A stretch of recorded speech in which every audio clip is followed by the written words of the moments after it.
নমস্কার বন্ধুরা, কেমন আছেন? নিশ্চয়ই সকলে ভালো আছেন। ঘোষ কিচেনে আজকে নিয়ে এসেছি দুধ পুলির রেসিপি। দুধ পুলি বানানোর জন্য আমি আগে পিঠের পুরটা বানিয়ে নেব। তার জন্য আমি নারকেলগুলোকে কুড়ে নিয়েছি। এই নারকেলটা আমি গুড় দিয়ে নেড়ে নেব। কড়াইয়ের মধ্যে আমি আগে নারকেল কোড়োগুলোকে দিয়ে দেব। এরপর এর মধ্যে দিয়ে দেব গুড়। গুড়টা দিয়ে এরকম ভাবে ভালো করে নেড়ে নেড়ে এটা পুরটা বানিয়ে নেব। এটা একভাবে এরকম নেড়ে যেতে হবে, না হলে নিচেটা বসে যাবে। দুধ পুলির জন্য নারকেলের পুরটা আমার বানানো হয়ে গেছে। এবার এইটা আমি পাত্রে ঢেলে ঠান্ডা করে নেব। দুধ পুলির জন্য এবারে আমি পিঠের ডোটাকে বানিয়ে নেব। তার জন্য আমি চাল গুঁড়ি নিয়ে নিয়েছি। এর মধ্যে আমি দিয়ে দেব হাফ চামচ পরিমাণ নুন। এবারে নুনটা আমি ভালো করে মিশিয়ে নেব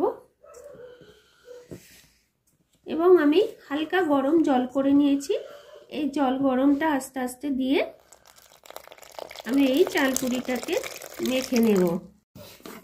পিঠের ডোটা এরকম ভাবে আমার মাখা হয়ে গেছে এবং এটা বেশ নরম করে মেখেছি। পিঠের ডো নরম করে না মাখলে পরে শক্ত হয়ে যায়, তাতে পিঠেগুলো ফেটে যাওয়ার সম্ভাবনা থাকে। আমি এরকম ভাবে মেখে 10 থেকে 15 মিনিট আমি এটা চাপা দিয়ে রেখে দেব। দুধ পুলির পিঠেগুলো বানানোর আগে আমি দুধটাকে আগে প্রথমে জাল দিয়ে দেব। তার জন্য আমি গ্যাসেতে দুধটা বসিয়ে দিয়েছি। এর মধ্যে দিয়ে দেব আমি একটা তেজপাতা, এলাচকে এরকম ভাবে ফাটিয়ে দিতে হবে, তাহলে এর দানার গন্ধটা ভালো ছাড়বে, এবং লবঙ্গ। পিঠেটা বানানোর পর দুধটা বসালে পিঠেটা অনেকক্ষণ পাকানো থাকবে, তাতে পিঠেটা নরম হয়ে যাওয়ার সম্ভাবনা থাকে। তাই আমি আগে দুধটা ফুটিয়ে নেব। দুধটা ফুটতে ফুটতে আমি দুধ পুলির পিঠেগুলোকে পাকিয়ে নেব। তার জন্য আমি এইটাকে চালগুড়িটাকে যে ব্যাটার বানিয়ে রেখেছিলাম তা থেকে আমি এরকম ছোট করে লেচি করব, কারণ দুধ পুলির পিঠে ছোট ছোট বানাতে হয়। এটা নিয়ে আমি এরকম ভাবে পাকিয়ে নেব। এবারে আমি আস্তে আস্তে ডান হাতের বুড়ো আঙুল দিয়ে এরকম ভাবে একটা ঠোল পাকিয়ে নেব। এরকম ছোট্ট একটা ঠোল বানিয়ে নিয়েছি। এর মধ্যে আমি নারকেলের পুরটা দিয়ে দেব। দিয়ে এরকম ভাবে মুখটাকে ভালো করে মুড়ে নিয়ে এরকম ভাবে চেপে দেবো, যাতে মুখটা না খুলে যায়। দুধটা ফুট ধরে এসছে। এবারে আমি এর মধ্যে দিয়ে দেব মিষ্টির জন্য খেজুর গুড়ের বাটালি। বাটালিগুলোকে আমি এরকম করে কুচিয়ে নিয়েছি। এগুলো আমি পরপর দিয়ে যাব। গুড়টা দেওয়ার পর দুধটা এবারে ফুটে উঠেছে। এদিকে আমার পিঠেগুলো পাকানো হয়ে গেছে। এবারে এই পিঠেগুলো আমি ফুটন্ত দুধের মধ্যে একটা একটা করে দিয়ে দেব।